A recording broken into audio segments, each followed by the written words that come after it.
여러분 후숙이라는 거 아십니까? 후숙. 후숙해서 먹는 과일 어떤 게 있죠?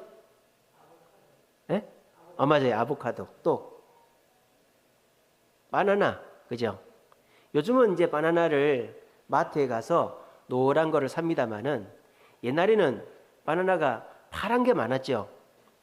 왜냐하면 이제 냉장 시설이 잘 안 돼 있으니까 파란 거를 그냥 사다가 집에서 알아서 노랗게 만들어 먹으라고, 예, 그런 식으로 놔둬가지고 당도를 높이는 거를 후숙이라고 그러죠. 그래서 저기 필리핀이나 동남아시아나 이런 데 보면 바나나를 딸 때는 파란 바나나를 땁니다. 그죠? 저걸 먹을 수 있나 싶을 정도로. 근데 그 바나나를 따가지고 한 3일에서 5일 정도 상온에 두면은 그게 노랗게 되죠. 자, 바나나가 파란 상태에서 왜 노랗게 되느냐? 바나나에서 에틸렌 가스라는 게 나온대요. 에틸렌 가스. 그게 나와가지고 그게 이제 당도가 높아진답니다. 그래서 후숙하는 과일이 세 가지가 있는데, 첫째는 바나나, 둘째는 사과. 사과에서도 에틸렌 가스가 많이 나온대요. 그리고 복숭아. 복숭아도 보면 금방 무르잖아요. 그게 에틸렌 가스가 많이 나와서 그래요. 그래서 바나나는 따서 그냥 먹는 게 아니라 그거를 적당하게 익혀가지고 먹어야 맛이 있다라는 거예요. 우리 교회 다니는 성도들도 마찬가지입니다.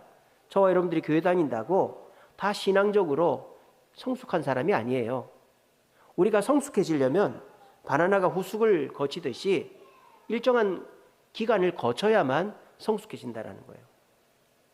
근데 어떤 사람들은 그런 과정 건너뛰고 단번에 내가 대단한 신앙인이 되고 싶어들 하죠. 그런 사람들이 누구냐? 신비한 경험이나 놀라운 기적을 경험하기를 원하는 사람들이에요.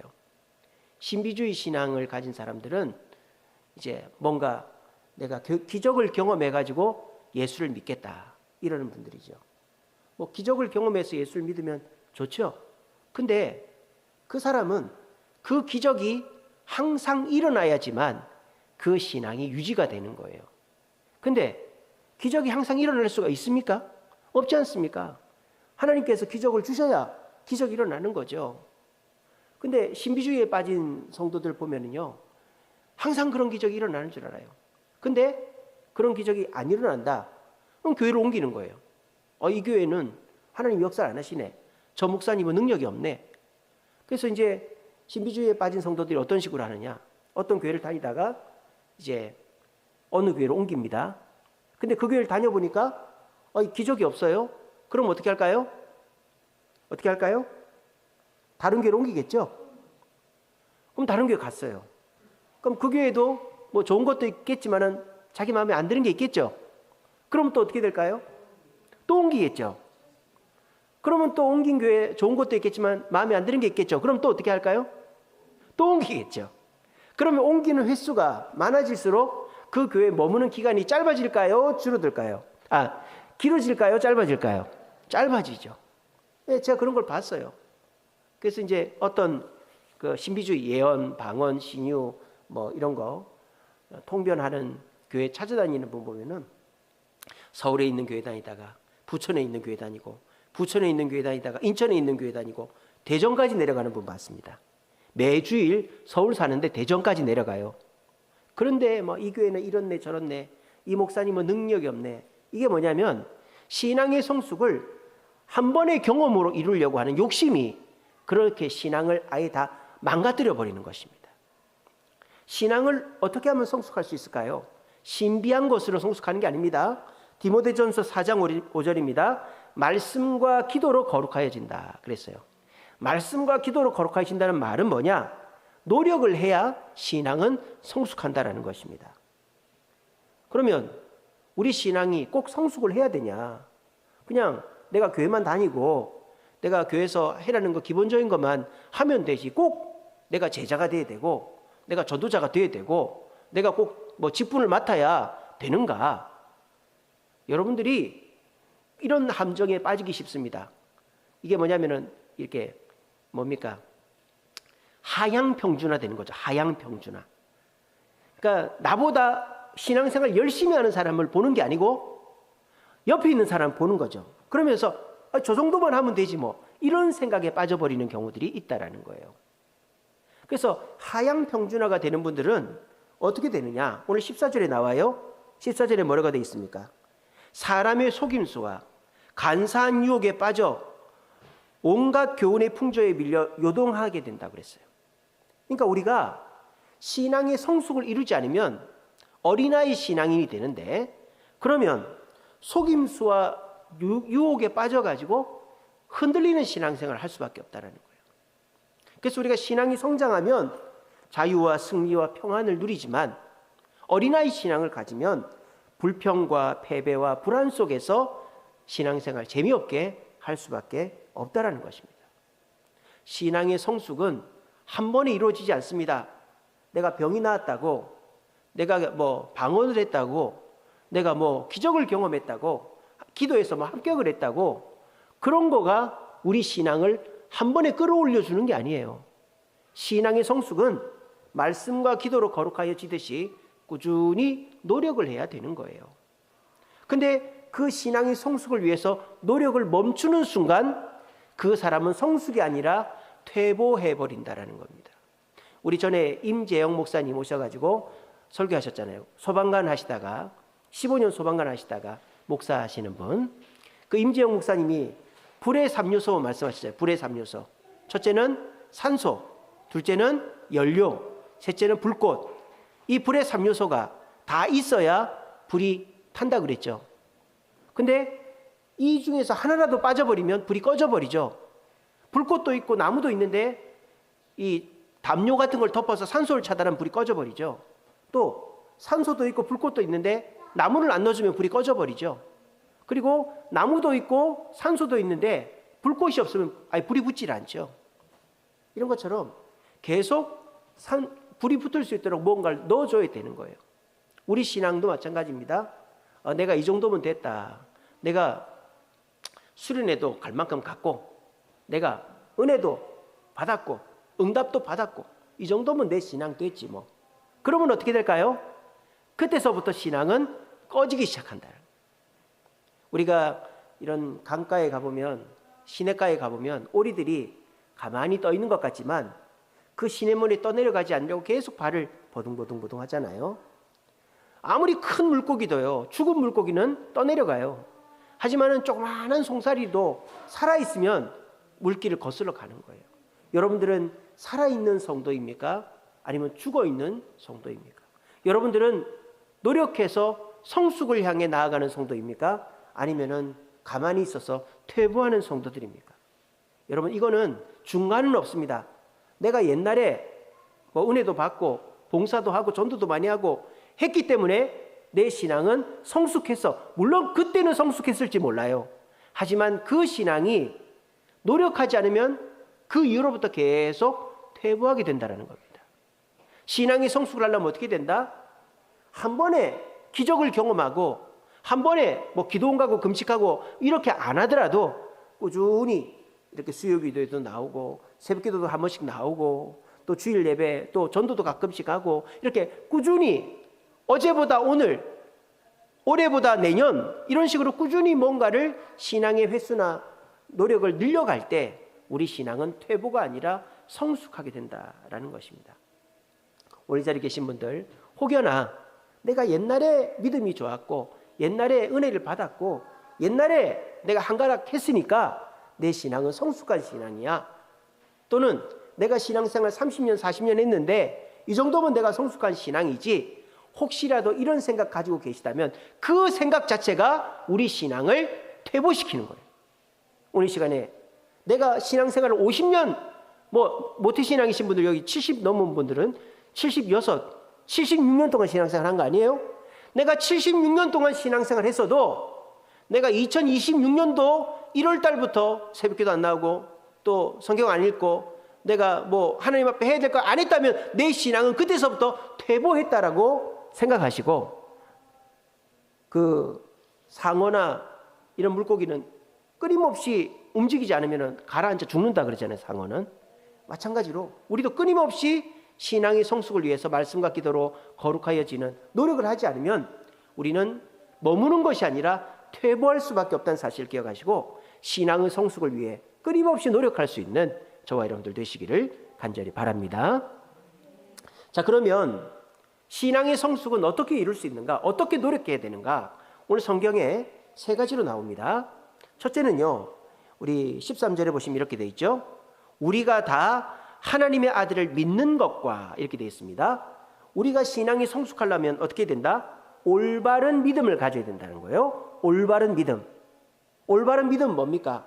우리가 단추를 끼워도 첫 단추를 잘 끼워야 된다 그러죠. 우리가 음식을 해도 재료가 좋아야죠. 우리가 공부를 해도 좋은 선생님을 만나야죠. 마찬가지로 우리에게 있어서 기본이 중요한데 그 기본 중에 기본이 뭐다? 신앙의 기본은 믿음이다라는 거예요. 믿음이 다 똑같이 믿음이 올바른 믿음이 있고 잘못된 믿음이 있나? 예, 있습니다. 올바른 믿음, 잘못된 믿음. 잘못된 믿음부터 볼까요? 잘못된 믿음 뭡니까? 내 욕심을 내가 바라는 것을 이루기 위해서 주님 도와주세요. 그렇게 해서 시작하는 믿음, 그건 잘못된 믿음입니다. 또 불평불만, 원망 불평에 빠져있는 믿음. 하나님, 저 사람은 저렇고 나는 이렇고 왜 나는 계속 이 모양입니까? 원망 불평에 빠져있는 믿음, 잘못된 믿음입니다. 또 말만 번지르르게 하고 행동이 없는, 생각만 많고 행동이 없는 믿음, 행함이 없는 믿음은 죽은 믿음이라 그랬죠. 잘못된 믿음입니다. 한번 생각해 보세요. 욕망에 가득 찬 믿음, 불평에 가득 찬 믿음, 또 말만 하는 믿음, 이런 믿음이 내 신앙의 기본은 아닌지 한번 돌아보시기 바랍니다. 그러면 올바른 믿음 뭘까요? 첫째는 말씀에 따라서 믿는 거예요. 말씀에 뭐라고 되어 있습니까? 예수님은 우리 죄를 위해 죽으셨다. 그 예수를 믿으면 천국 간다. 이걸 믿는 것이죠. 우리는 천국 가려고 믿는 거지 이 땅에서 복 받으려고 믿는 게 아닙니다. 그래서 예수 믿고 천국 간다. 이게 올바른 믿음이고요. 말씀대로. 두 번째, 우리가 올바른 믿음은 감사하는 믿음이죠. 범사에 감사해라. 감사하라 그랬지 원망하고 불평하라고 그러지 않았잖아요. 우리는 감사하는 주어지는 것에, 믿음이라는 게 뭡니까? 여러분들이 만약에 뭐 기도했어요. 하나님, 저 쉽게 말해서 한 1억이 필요한데 1억 주세요. 그랬어요. 근데 하나님이 1억을 안 주고 한 1,000만 원 구하게 해줬어요. 그럴 때 잘못된 믿음은 어때요? 하나님이 이게 뭡니까? 이거 갖고 누구 코에 붙이라고요. 그렇게 하면은 불평하는 잘못된 믿음이라고요. 근데 하나님 그래도 이 1,000만 원 주셔서 감사합니다. 그러면 그 1,000만 원 1억이 될 줄로 믿으시길 바랍니다. 이게 올바른 믿음이라는 거예요. 감사하는 믿음. 세 번째는 뭐예요? 행동하는 믿음. 행동하는 믿음. 우리가 십계명만 지켜도 그 사람 신앙 좋은 사람입니다. 근데 십계명도 우리가 지킬까 말까 하는 사람은 안 되는 거죠. 제가 이제 요즘에 계속 강조하는 게 뭡니까? 신앙이 좋다는 건 뭡니까?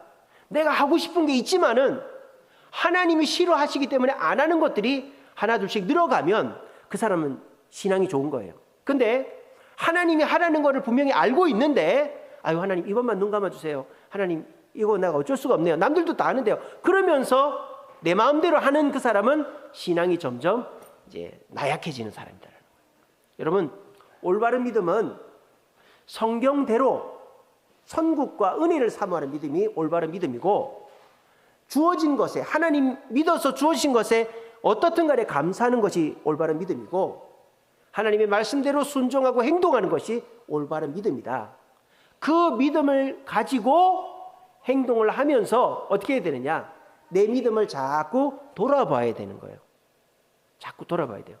여러분, 사람이 길을 갈 때도요, 내가 길을 똑바로 가고 있는지를 확인을 해야 돼요. 운전하는 사람, 운전 그냥 하는 거 아니죠. 좌우 차선도 보고 말이죠. 앞차도 보고 하면서 똑바로 가야지 딴 생각하다가는 옆에 들여봤든지 차를 들여봤든지 할 거 아닙니까? 우리는 끊임없이 내가 올바른 믿음을 갖고 있는지를 점검해 봐야 됩니다. 예전에 이제 우리 교회 그 사역하셨던 박종천 목사님, 그분이 찬양 인도할 때 지금도 잊혀지지가 않아요. 박종천 목사님이 찬양 인도하면서 그런 얘기했습니다. 자기가 예수님의 십자가를 생각할 때 눈물이 안 난다. 그러면 자기 신앙의 비상 상태다. 그렇게 생각하고 더 주님께 기도한다. 그 얘기를 듣는 순간 제가 충격을 받았어요. 나는 예수님의 십자가를 생각하면서 과연 얼마나 슬퍼하고 눈물을 흘리고 있는가. 예수님의 십자가 얼마나 감사하고 있는가. 그래서 참 그 전사님 제가 그때 전사님 때니까 배웠습니다. 여러분, 우리가 내 믿음이 한번 갖춰졌다고 그게 그대로 가는 게 아니에요. 계속 신앙이 지나면 때가 묻고 타락하게 되는 거예요. 여러분들은 어렸을 때 정말 하나님 앞에 눈도 뜨면 안 되고 손도 풀면 안 되고 눈 감고 간절히 기도해야 된다고 배웠는데, 지금 여러분들이 얼마나 기도하고 있고 하나님 앞에 얼마나 간절히 기도하고 있고 하나님 앞에 기도해서 얼마나 응답을 받고 있는가. 우리가 어렸을 때부터 지나온 그 과정 속에서 내 신앙이 온전한 거는 한 번 올바른 믿음을 가졌다고 되는 게 아니라 계속 돌아봐야 되는 것입니다. 히브리서 11장 6절입니다. 믿음은 그가 계신 것과 상주신이심을 믿는 것이다 그랬어요. 하나님이 계시고 나에게 상을 주시는 분임을 믿는 것이 올바른 믿음이에요. 아시겠죠? 하나님이 계시긴 하지만 나를 힘들게 하고 나를 잘 생각도 안 하고 관심도 없고 이렇게 생각하면 잘못된 믿음이다라는 거예요. 여러분, 자신의 믿음을 한번 돌아보시기 바랍니다. 계속 기도합니다. 하나님, 내 이 문제 해결해 주세요. 그럼 하나님 믿겠습니다. 그런 식으로 기도하고, 하나님 왜 이거밖에 안 줍니까? 이런 식으로 기도하고, 하나님 앞으로 잘할게요. 이번만 봐주세요. 이런 식으로 기도하고 믿으면 그 사람은 성숙한 신앙을 가질 수가 없어요. 어떻게 해야 됩니까? 하나님은 좋은 분이고 하나님 나에게 좋은 걸 주시고 주신 것에 감사하고 하나님 뜻대로 순종해야 된다. 이런 믿음을 가지고 행동할 때 그 사람은 올바르게 자라간다라는 것입니다. 여러분, 올바른 믿음을 가지고 그 믿음을 점검하는 사람 성숙해질 수 있습니다. 그런데 내가 신앙 자체가 올바르지 못하면 성숙해져도 자라도 기형적으로 이상하게 자라버리고 맙니다. 여러분들은 과연 왜 교회를 나옵니까? 왜 예수를 믿습니까? 내가 예수 믿고 천국 가려고, 예수 믿고 하나님 주신 것에 감사하려고, 예수 믿고 하나님 말씀대로 순종하려고 예수 믿으면 여러분들 올바로 믿는 것입니다. 성숙해집니다. 하지만 교회 다니면서 내가 내 소원을 이루려고만 하고 하나님 앞에 불평하고 그리고 말만 하고 행동을 하지 않고 순종하지 않는다면 여러분의 신앙은 성숙하지 않을 것입니다. 이 시간에 내 믿음을 돌아보면서 내가 성숙한 신앙을 갖기 위해서 올바른 믿음을 회복할 수 있는 저와 여러분 되시기를 간절히 바랍니다.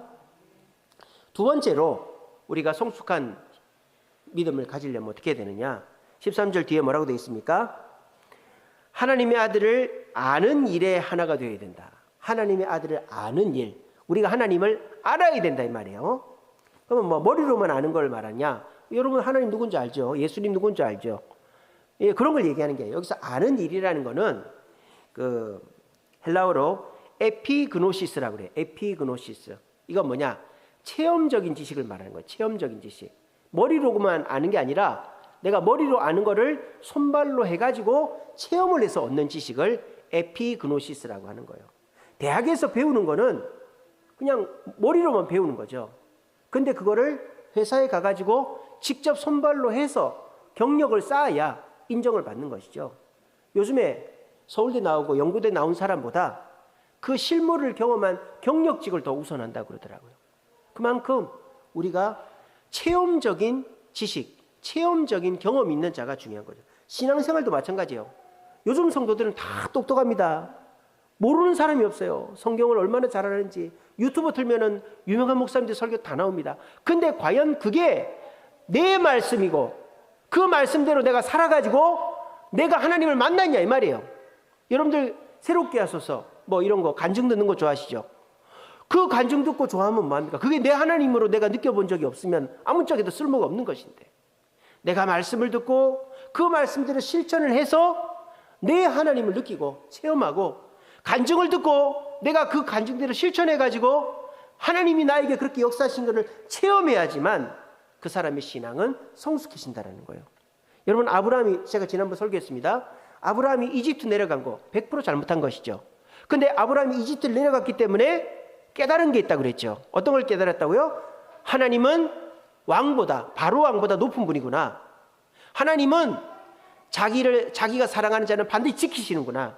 아내도 재산도 아브라함 자신의 목숨도 잃지 않고 돌아갔잖아요. 그래서 아브라함이 이집트로 내려간 건 잘못했지만 그 속에서 하나님이 누구신지를 체험했기 때문에 잘한 일이다. 뭐 잘했다고 말하긴 그렇지만 그게 전화위복이다 이렇게 얘기하는 거죠.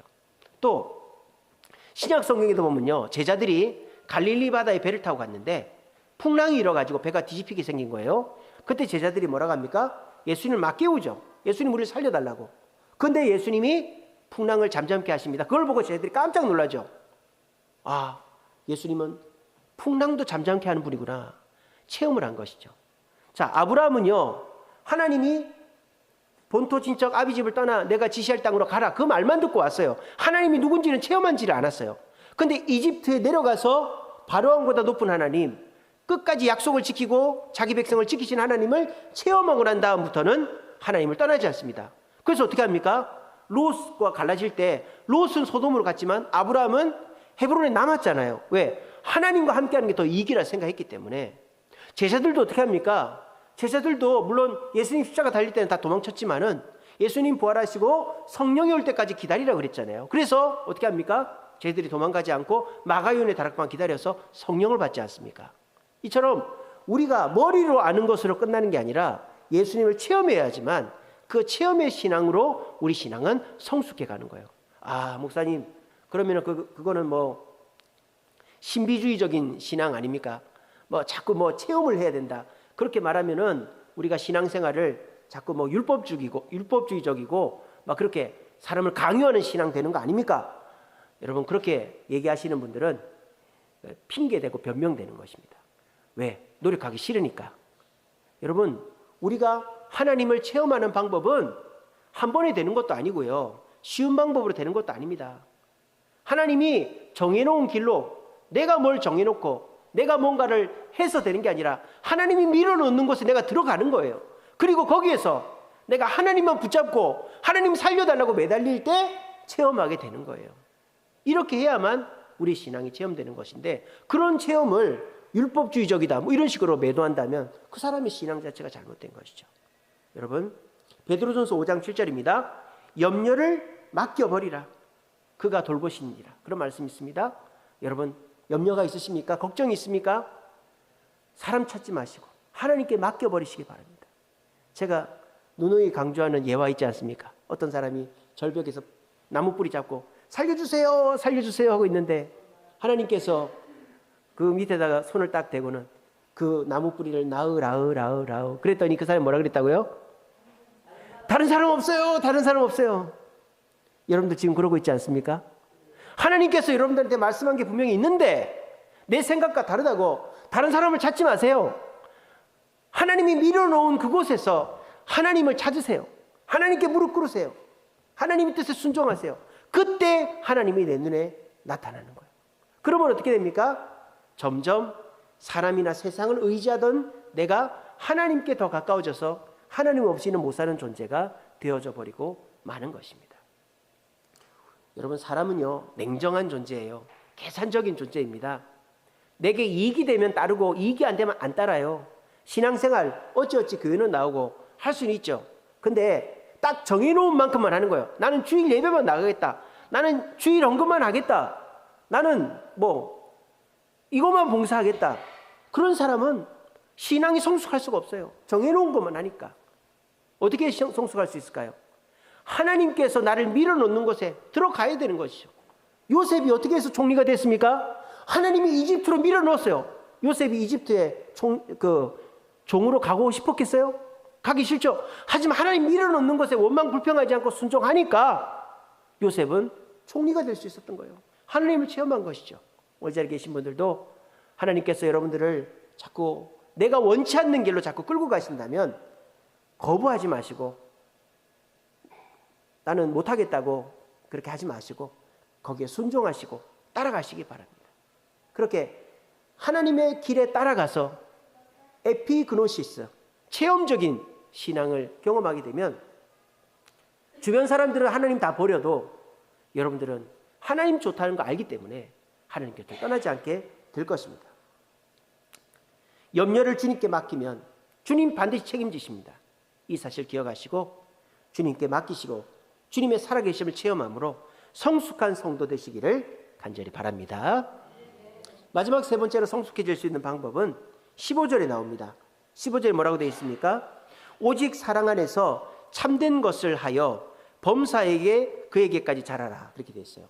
사랑 안에서 참된 걸 해라. 참된 거를 하기는 하되 어디서 해라? 사랑 안에서 해라는 거예요. 사랑. 여기서 사랑은 어떻게 하는 겁니까? 사랑 혼자 하는 겁니까? 여러분, 사랑 혼자 할 수 있습니까? 사랑은 반드시 상대가 있어야 되죠. 하나님이든지 이웃이든지 가족이든지 사랑은 상대가 있어야 할 수가 있는 거예요. 우리가 신앙이 성숙하려면 어떻게 해야 된다?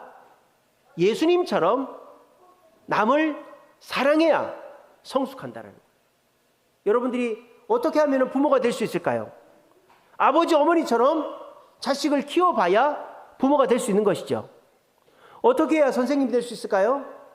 나를 가르친 선생님처럼 남을 가르쳐 봐야 선생님이 되는 것이죠. 어떻게 해야 군인이 될 수 있겠습니까? 훌륭한 군인들처럼 전쟁터에 나가 싸워봐야 훌륭한 군인이 되는 거죠. 우리가 사랑을 해봐야 사랑 안에서 성숙해지는 거예요. 사랑은 어떻게 해서 실천할 수 있을까요? 특별히 그리스도인의 사랑은 어떤 사랑일까요? 첫째는요, 예수님을 자랑해야 됩니다. 내가 받은 사랑을 자랑할 때 그 사람은 올바르게 사랑하는 겁니다. 우리가 교회도 사랑 많이 합니다. 근데 교회 사랑이 자꾸 사람을 향해서는 안 돼요. 우리 이 교회의 사랑의 첫 번째는 예수님 사랑이죠. 예수님을 사랑하고 예수님을 사랑하기 때문에 성도를 사랑하는 것이죠. 예수님을 사랑하기 때문에 남편, 아내, 자녀를 사랑하는 것이죠. 우리 사랑의 첫 번째는 예수님이 되어야 합니다. 그래서 그 예수님을 사랑해서 내가 주님의 고난 앞에 동참했더니 주님이 나한테 놀라운 체험을 주셨다. 그거를 자랑하는 것이 우리 사랑의 첫 번째 모습이다라는 거예요. 두 번째 모습은 뭐냐? 희생하는 것이죠. 내가 남을 사랑하는 것은 서로가 기분 좋을 때 잘 지내는 것이 아니라 기분 나쁠 때 참아주고 기분 나쁠 때도 내가 똑같이 해주는 그것이 사랑이다라는 거예요. 세상은 어떻습니까? 기분 좋을 때는 막 죽고 못 삽니다. 뭐 당신 없으면 못 산다 난리가 납니다. 근데 서로 기분이 나빠버리면 언제 그랬냐는 뜻이 서로가 뭐 감정적으로 또는 뭐 많이 바빠져서 쿨하게 헤어진다. 쿨하게 헤어지는 게 세상에 어디가 있어요? 뭐 연예인들이나 뭐 미국 사람들 뭐 쿨하게 헤어진다 그런데 그건 말도 안 되는 자존심 싸움이고 그 진짜 사랑을 안 했기 때문이죠. 진짜 사랑은 쿨한 게 없죠. 진짜 사랑을 했으면은 하나가 됐다가 떨어뜨려 놓는 거잖아요. 찢어 놓는 거잖아요. 어떻게 쿨할 수가 있습니까? 알 수 없는 것이지. 그러니까 진짜 사랑은 어떻게 해야 된다? 감정으로 하는 게 아니라 희생으로 하는 거예요. 희생으로. 희생으로 사랑을 하면 나중에 그 참 사랑을 내가 돌려받게 되는 것이죠. 희생을 할 때 우리가 제가 이제 누누이 강조하지만 한계를 정해놓고 희생하지 마세요. 내가 이 정도까지는 한다. 그렇게 사랑하면요. 절대 그 사랑은 열매 맺기 전에 떨어져 버리고 맙니다. 여러분, 희생할 때는 한계를 정하지 마시고 이 사람이 해달라는 거를 끝까지 다 해주는 거예요. 그러면 결과적으로 그 사랑의 열매가 더 크게 주어지는 겁니다. 또 우리가 어떻게 사랑해야 되느냐? 겸손히 사랑해야 되는 것이죠. 예수님 뭐라 했습니까? 작은 자에게 한 것이 내게 한 것이다 그랬잖아요. 여러분들, 남은 예수님이고 나는 죄인이다. 그렇게 생각하고 사랑하세요. 사랑이 안 되는 이유가 뭘까요? 이거 내가 이런 대접받을 사람이 아닌데 나를 이런 취급을 하나? 이런 생각하면 절대 사랑이 안 되죠. 하지만은 내가 뭐라고? 그런 생각을 하세요. 내가 뭐라고? 그렇게 생각하고 내가 남을 예수님처럼 생각하고 나는 죄인이지, 나는 부족하지 이렇게 생각하고 겸손히 사랑하면 사랑할 수 있어요. 여러분, 감정적으로 상대의 매력을 위해서 또 내가 내 유익을 위해서 하는 사랑은 세상의 사랑입니다. 그런 사랑은 성숙으로 이끄는 게 아니라 결국은 자기 이기적인 사랑을 하다가 떨어져 버려요. 하지만 우리가 주님이 기뻐하시는 사랑, 예수님이 하신 일을 자랑하고 한계를 정하지 않고 희생하고 또 나는 죄인이고 상대는 예수님이다 생각하면서 섬기는 사랑할 때, 겸손한 사랑할 때 우리는 성숙을 경험하는 겁니다. 예수님은요 30살까지 일반인의 삶을 사시고 3년 동안 공생을 하셨습니다. 예수님의 30살은 성장기였습니다. 그런데 예수님의 성숙기는 바로 그 공생의 3년이었습니다. 그 공생의 3년은 한마디로 말하면 사랑의 3년이었죠. 사랑을 베풀고 희생하고 겸손할 때 그 사람은 신앙이 성숙하는 거예요. 이 시간에 내가 뭐 직분적으로, 지식적으로, 내가 뭐 실력적으로는 성장했는데 남들이 참 믿음 좋으시네요. 참 본받고 싶습니다. 이런 말을 안 하는 이유는 성숙하지를 못했기 때문입니다. 내가 겸손하지 못하고 희생하지 못하고 주님을 자랑하지 못하기 때문입니다. 이 사실 기억하시고 성숙한 사랑하기 위해서, 내가 성숙해지기 위해서 예수님을 자랑하고 한계를 정하지 않고 희생하고 또 겸손하게 남을 섬김으로 사랑으로 성숙해질 수 있는 저와 여러분 되시기를 간절히 바랍니다. 말씀을 맺겠습니다. 우리는 언제까지 성숙해야 될까요? 내가 이렇게 직분 맡으면 그 정도면 됐겠죠. 내가 항존직이 되면 됐겠죠. 내가 항존직 섬기고 은퇴하고 그렇게 하면 됐겠죠. 여러분, 많은 분들이 70을 이제 그렇게 봅니다. 70이 넘으면 목사도 장로도 권사도 다 은퇴를 하니까. 근데요, 그 넘어서도 성숙하려고 노력하지 않으면 부끄러운 사람 돼요. 부끄러워져요. 박영선 목사님이라고 제가 몇 번 말씀드렸잖아요. 저기 남포교회 올림픽 저기 선천 상가에 있는 큰 교회, 남포교회. 얼마나 훌륭한 목사님입니까? 하나님의 열심이라는 책, 저도 아직도 제 읽고 가끔 있습니다. 서재에 있습니다. 얼마나 훌륭한 목사, 설교, 우리나라 강의 설교 대가 아닙니까? 근데 그분이 은퇴하고 난 다음에 그분이 퇴보한 거예요. 퇴보. 아들 때문에. 그 아들이 이 목사로서 변변치 못한 거예요. 술을 먹는 거예요. 술을. 목사인데 성도들이랑 청년들이랑 술집을 드나드는 거예요. 교회에서 막 야단을 쳤죠. 어떻게 목사가 술집을 드나드냐. 그 남포교회 부목사였거든요. 그러니까 이 목사님이 아들을 야단을 쳐야 될 거 아니에요. 박영선 목사님이 더럽고 치사해서 우리 나갈 테니까 돈 내놔 이렇게 한 거예요. 있을 수 없는 얘기죠. 우리가 그토록 존경했던 박영선 목사님은 어디 가고 추한 늙은이 하나 있는 거예요. 100억을 내놓으라 그랬대요. 100억이 누이 집에 애 이름입니까? 그렇게 겸손하고 그렇게 절제하고 그렇게 근검절약했던 박영선 목사님이 자기가 평생 목회했던 교회 앞에 100억을 내놓으래. 아들 때문에. 자기 아들 술 먹고 온전하지 못한 거는 생각도 못하고 우리 아들 홀대했으니까 나는 우리 아들 개척한 교회 가가지고 내가 거기서 설교하면 남포교회 성도들 다 따라오겠지. 100억을 내놔. 근데 하도 기가 막히니까 그 장로님인지 누군지 그를 언론에 공개를 해버린 거예요. 그래가지고 망신도 개망신 당하고 한 푼도 못 받고 쫓겨났습니다. 한 푼도 못 받고. 여러분, 추해집니다. 성숙을 멈추는 그 순간 우리는 추해지게 돼 있어요. 근데요, 끝까지 성숙한 분 한 분 계십니다. 이어령 교수님이라고 아시죠? 이어령 장관, 우리나라 초대 교육부 장관 하셨던 분. 이분이 젊어서는 아주 똑똑해가지고 인정받았죠. 근데 이분이 딸이 있는데 이민아라고, 이분이 눈이 멀어가지고 또 암이 걸려가지고 고생을 했어요. 근데 이분이 목사가 됐네요. 그러니까 딸 눈 뜨게 해주면 예수 믿겠다 했는데 진짜 눈이 떠진 거예요. 딸이. 그래가지고 73세 2007년도에 세례를 받았어요. 그리고 이분이 새로 태어난 거예요. 그리고 이분이 나중에 이제 췌장암으로 돌아가셨어요. 췌장암으로. 근데 이분이 돌아가실 때 어떻게 돌아가셨느냐, 이런 얘기를 합니다. 죽는 사람도 불쌍하지만은, 죽는 사람 불쌍하죠. 하지만 죽음을 두려워하는 사람은 더 불쌍하라. 이렇게. 그러니까 자기가 이제 예수 믿고 나니까 죽음이 두렵지가 않은 것이죠. 죽음을 두려워하는 사람이 더 불쌍하다. 그리고 이렇게 얘기했습니다. 죽음은 탄생지로 돌아가는 것이다. 야, 췌장암이 걸려서 여러분, 암 걸리면요, 죽을 때는요 약에 쩔어 삽니다. 진통제를 안 맞으면 사람이 고통 때문에 못 살아요. 옆에 있지를 못해, 사람이 막 짜증내가지고. 근데 이 이어령 교수님은 죽기 직전까지 죽음은 탄생지로 돌아가죠. 얼마나 존경스럽습니까? 사람이요, 성숙을 멈추는 그 순간 퇴보하는 거예요. 부끄러워지는 거예요.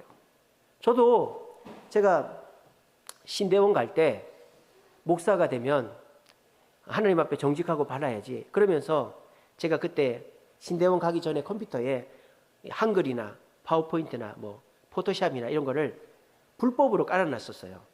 그러니까 이게 불법 다운을 받아가지고. 근데 제가 목사가 되고 전도사가 되면은 불법을 하면 안 되지. 그래가지고 제가 노트북을 사가지고 정품 CD를 다 사가지고 정품으로 깔았어요. 다. 그렇게 하고 내가 이제는 전도사가 됐으니까 나는 남들한테 못지않는 그런 훌륭한 신앙인이야. 그렇게 생각을 했었거든요.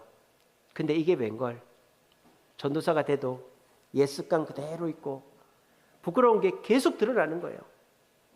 사람을 보면 부끄럽지 않죠. 하지만 예수님을 보니까 한도 끝도 없이 부끄럽더라는 거예요.